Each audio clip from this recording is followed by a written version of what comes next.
এই গরমের মধ্যে যে কোনো মাছের ঝোল যদি এইভাবে বানানো হয় খেতে অনেক টেস্টি হয়। আর এই মাছের ঝোল দিয়ে এক থালা ভাত খাওয়া হয়ে যাবে। নমস্কার বন্ধুরা, ওয়েলকাম টু মাই চ্যানেল। আজকে বানাবো আলু দিয়ে রুই মাছের ঝোল। তো তার জন্য এখানে প্রথমে মাছগুলো কেটে ধুয়ে পরিষ্কার করে লবণ হলুদ মাখিয়ে রেখেছিলাম। সাথে এখানে বড় বড় সাইজ করে আলুও কেটে নিয়েছি।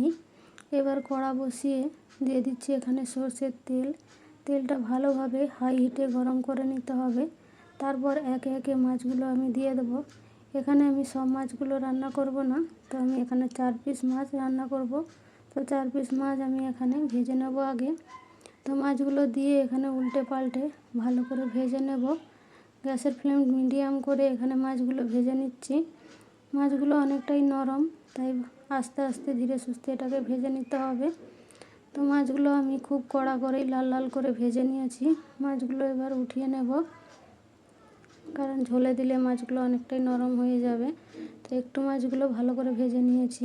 এবার ওই তেলের মধ্যে দিয়ে দিচ্ছি এখানে আলুর মধ্যে লবণ দিয়ে উল্টে পাল্টে ভালো করে ভেজে নেব।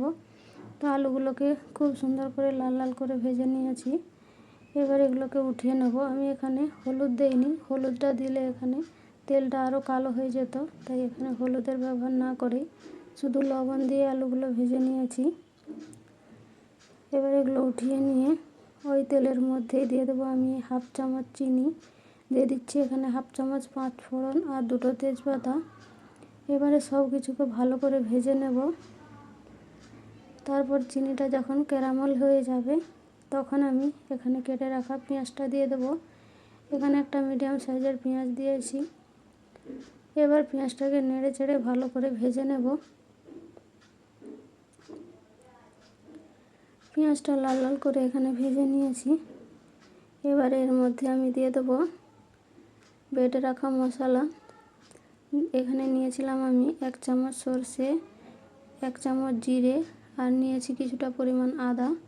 তারপর এটা মিক্সিতে ভালো করে পেস্ট করে নিয়েছিলাম, সেটাই এখানে ব্যবহার করেছি। আর দিয়ে দিচ্ছি এখানে সামান্য পরিমাণে মিক্সি ধুয়ে জল। দিয়ে দেবো এখানে 1/2 চামচ হলুদের গুঁড়ো, 1/2 চামচ লঙ্কার গুঁড়ো। তো ঝালটা আপনারা আপনাদের পরিমাণ মতো দিয়ে দেবেন। এবার মশলাটা ভালো করে কষিয়ে নিয়েছি। মশলাটা ভালো করে কষিয়ে নিয়ে ভেজে রাখা আলুগুলো দিয়ে দিলাম। আলুগুলো দিয়েও এখানে কিছুক্ষণ মশলার সাথে ভালো করে কষিয়ে নেব। তারপর দিয়ে দিচ্ছি এখানে জল। ঝোলের জন্য এখানে জলটা দিয়ে দিচ্ছি। তো ঝোলের পরিমাণটা যেমন রাখবেন সেই অনুযায়ী এখানে জলটা দিতে হবে। আর আলুগুলোও কিন্তু সুন্দরভাবে সিদ্ধ করতে হবে, তার জন্য একটু এখানে বেশি পরিমাণে জল দিয়েছি। দিয়ে দেবো এখানে স্বাদ মতো লবণ। এবার ঢাকা দিয়ে আলুগুলো সিদ্ধ করে নেব 5 থেকে 7 মিনিট মতো মিডিয়াম ফ্লেমে রেখে দিয়েছিলাম 7 থেকে 8 মিনিট মতো। আলুগুলো সুন্দরভাবে সিদ্ধ হয়ে গেছে। এবারে ভালো করে সব কিছুকে একবার মিশিয়ে নেব। তারপর এখানে আমি কেটে রাখা টমেটো দিয়ে দেবো। এখানে আমি 2টো মিডিয়াম সাইজের টমেটো দিয়েছি। আর দিয়ে দিচ্ছি এখানে ভেজে রাখা মাছগুলো দিয়ে এবারে ঝোলের সাথে ভালো করে এখানে মিশিয়ে নেব। তো মিশিয়ে নিয়ে ঢাকা দিয়ে টমেটোটা সিদ্ধ হওয়া পর্যন্ত অপেক্ষা করব। আবারও আমি ঢাকা দিয়ে 5-6 মিনিট মতো রেখে দেব।